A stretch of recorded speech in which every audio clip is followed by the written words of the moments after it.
5 రాష్ట్రాల ఎన్నికల్లో 4 మేమే గెలుచుకుంటామంటూ మోడీ చెప్పుకొచ్చారు.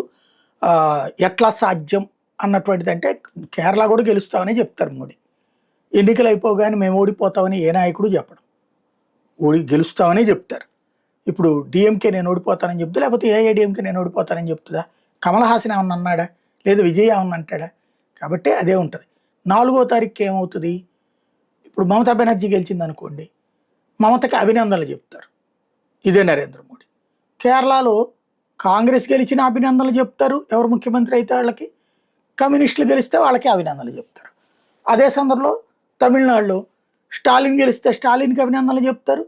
విజయ్ గెలిస్తే విజయ్కి అభినందనలు చెప్తారు. అదే ఏఐఏడిఎంకే గెలిస్తే పళనిస్వామికి అభినందనలు చెప్తారు.